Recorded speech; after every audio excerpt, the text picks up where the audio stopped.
కూడా వెనకాడబోను అని ఆంధ్రప్రదేశ్ ముఖ్యమంత్రి చంద్రబాబు నాయుడు చాలా సూటిగా ఘాటుగా హెచ్చరిక జారీ చేశారు. ఈ మధ్యకాలంలో చూస్తే ముఖ్యమంత్రి అవకాశం వచ్చినప్పుడు సందర్భం వచ్చినప్పుడు రాష్ట్రంలో లా అండ్ ఆర్డర్ని పరిరక్షించడం కోసం రాష్ట్ర బ్రాండ్ ఇమేజ్ను కాపాడడం కోసం కఠిన చర్యలు తీసుకోవడానికి వెనకాడబోము అని స్పష్టం చేస్తున్నారు. దానికి నిన్న ఇంకొంచెం డోస్ కూడా పెంచారు. తిరుపతి జిల్లా కార్యాలయం ఓపెనింగ్ సందర్భంగా ముఖ్యమంత్రి మాట్లాడారు. హోంమంత్రి, డీజీపీ వీళ్ళందరూ కూడా ఉన్నారు. అంటే పోలీసులకి ఒక ముఖ్యమంత్రి కాన్ఫిడెన్స్ ఇస్తే ఏమైనా చేయొచ్చు అనడానికి నిన్న మాటలు స్ఫూర్తిగా ఉంటాయి పోలీసులకి. ఎందుకంటే ఎక్కడో కొంత బెరుకుంటుంది. పెద్ద పెద్ద యాక్షన్స్ తీసుకునేటప్పుడు దీని చర్యలు ఎలా ఉంటాయి, దీని రియాక్షన్స్ ఎలా ఉంటాయి. కానీ అలాంటివేమీ అవసరం లేదు. లా అండ్ ఆర్డర్ విషయంలో సొంత పార్టీ వాళ్ళనైనా కూడా నేను వదిలిపెట్టనన్నారు. దానికి ఎగ్జాంపుల్స్ కూడా మనం చూసాం. సోషల్ మీడియాలో ఎవరన్నా ఓవర్ యాక్షన్ చేసినా, బయట ఏమన్నా కల్తీ మద్యాల్లో వాటిల్లో ఎక్కడో చిన్న చిత్తగా నేతలు పార్టిసిపేట్ చేసినా, లేకపోతే మరో దాంట్లో ఎక్కడో నేరాల్లో ఇరుక్కున్నా కూడా మీరు స్పేర్ చేయొద్దు, పార్టీలకి నేరాలకి సంబంధం లేదు అని చాలా స్పష్టంగా ముఖ్యమంత్రి చెప్పారు. అలాగే రాజకీయ ముసుగులో మీరు రౌడీజం చేస్తామంటే కుదరదు, ఇక అయిపోయింది అని నిన్న వీళ్ళు చేసే ఈ బంగారుపాళ్యం ఘటన గురించి మాట్లాడారు.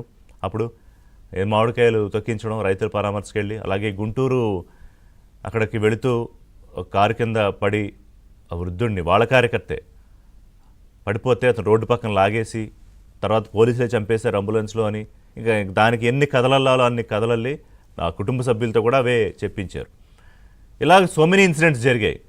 సో ఈ ఇయర్ ఎండింగ్లో గత ఏడాదిన్నరలో సుమారుగా 17 నెలల్లో జరిగిన అరాచకాలకు సంబంధించి కొన్ని అంశాలు ముఖ్యమంత్రి గుర్తు చేశారు నన్ను ఈ సందర్భంగా. అసలు ఈ రప్ప వ్యవహారం ఏంటి నాకు అర్థం కావట్లేదు. రోడ్డు మీద ఈ ఫ్లెక్సీలు పెట్టుకోవడం ఏంటి, బెదిరించడం ఏంటి? పుట్టినరోజులు వస్తే మీరు పోస్టర్లు పెట్టుకోండి, కేకులు కట్ చేసుకోండి, పంచి పెట్టుకోండి, కానీ కత్తులతో కేకులు కట్ చేసి నిషేధిత జంతుబలులు చేసి బహిరంగంగా పోస్టర్ల మీద రక్తాభిషేకాలు చేస్తారా? అంటే రాష్ట్ర ప్రజలను భయభ్రాంతులను గురి చేయడం కాదా అది? What is this non sense అని ముఖ్యమంత్రి సీరియస్ అయ్యారు. లా అండ్ ఆర్డర్ విషయంలో అది ఇక్కడ రెండు అంశాలు. లా అండ్ ఆర్డర్ విషయంలో రాష్ట్రంలో ఎవరైనా నేరాలు చేసి క్రైమ్ రేటు పెరగడము తగ్గడము, ఇందులో పోలీసులు వాళ్ళ పని వాళ్ళు చేసుకుంటూ ఉంటారు. అవసరమైన చోట ప్రభుత్వ అధినేతలు కొంతమంది ఇన్వాల్వ్ అవ్వాల్సి వస్తుంది కేసులు స్పీడప్ చేయడానికి, కానీ హోంమంత్రిత్వ శాఖ విషయంలో. కానీ ఇది రాజకీయ ముసుగులో నేరాలు చేసే వాళ్ళకి, అంటే జగన్మోహన్ రెడ్డి ఆయన బ్యాచ్కి రప్పా అంటే తప్పే ఉంది అంటాడు ఆయన మాజీ ముఖ్యమంత్రి. విన్నాం కదా మనందరూ. ఇది గంగమ్మ జాతరలో పొట్టేలు నరికేస్తాను అన్నట్టు, అంటే ఆయన 2-3 సార్లు చెప్పించుకుని మరి దాన్ని అదే ఆనందం పొందడమో నాకు అర్థం కాల. దాన్ని అదే ఫాలో అవుతున్నారు వీళ్ళు. ఏ ఇన్సిడెంట్ వచ్చినా జగన్ కాలు బయటకు పెడితే రప్పా పోస్టర్లు, కత్తులతో వీరంగాలు. ఇదిగో బర్త్డేలు వస్తే నిండు గర్భిణి మా ఇంటి ముందు సౌండ్లు వద్దు, టపాకీలు కాల్చొద్దు అన్నందుకు దుర్భాషలాడుతూ దాడులు. మొన్న పోలీసులు నడిపించారు, బేర్ ఫుట్ మీద నడిపించి ఈ వీళ్ళందరినీ తీసుకెళ్ళి అరెస్టులు చేశారు. ఇంకా గంజాయి బ్యాచ్ మొత్తం ఒక పెద్ద గంజాయి, అదొక పెద్ద వ్యవసాయం చేసేసారు కదా 5 ఏళ్ళు. సో ఇక్కడ గంజాయి బ్యాచ్ని కానీ, రౌడీ బ్యాచ్ని కానీ, లేకపోతే హత్యలు చేసేవాళ్ళు, ఇంకో మాట అన్నారు, హత్యలు చేసే వాళ్ళకి పోస్ట్ మార్టం తప్పదు.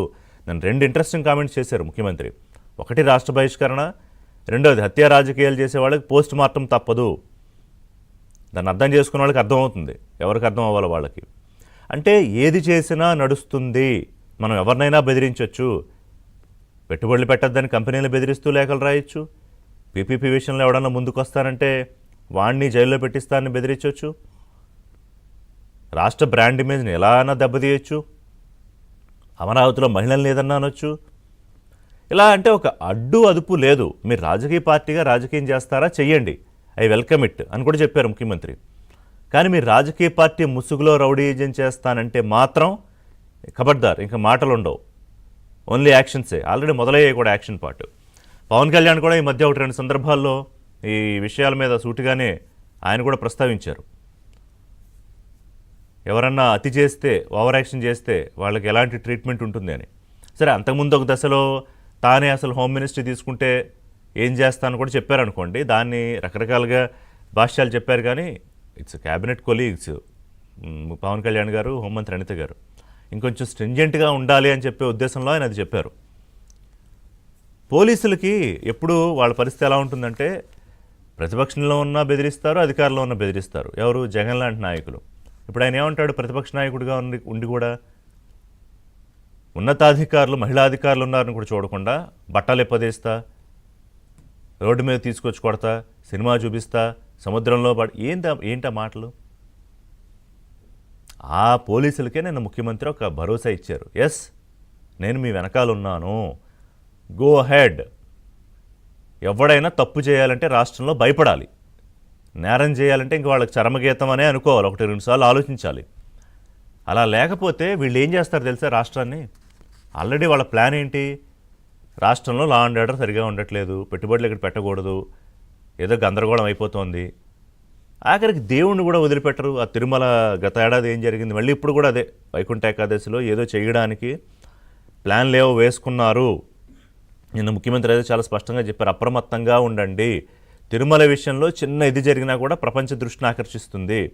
వెంకటేశ్వర స్వామి మహత్యము, ఆయన పేరు ప్రతిష్టలు అంత గొప్పగా ఉన్నాయి. సో దాన్ని వీళ్ళు అలుసుగా ఆసరాగా తీసుకుంటారు.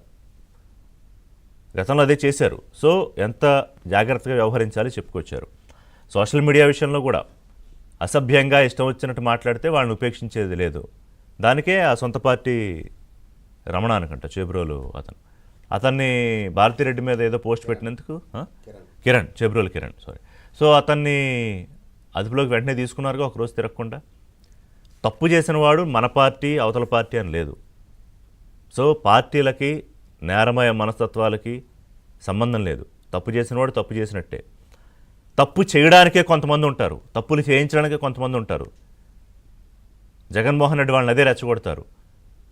తప్పేంటి అంటారు, కత్తులతో తిరిగితే తప్పు లేదు, పోస్టర్ల మీద రప్పారప్ప అంటే తప్పు లేదు, నరికేస్తామంటే తప్పు లేదు. కొంతమంది మాజీ మంత్రులుగా చేసిన వాళ్ళు పట్టపగలు నరికేంట్రా, రాత్రి ఏంట్రా, రాత్రి అనుకుంటే పొద్దున్నే వాళ్ళ ఇష్టమే. ఇంకా ఏంటి ఇది రాష్ట్రం, ప్రజాస్వామ్య రాష్ట్రం అనుకుంటున్నారా, లేకపోతే ఆటవిక సమాజంలో ఉన్నాం అనుకుంటున్నారా?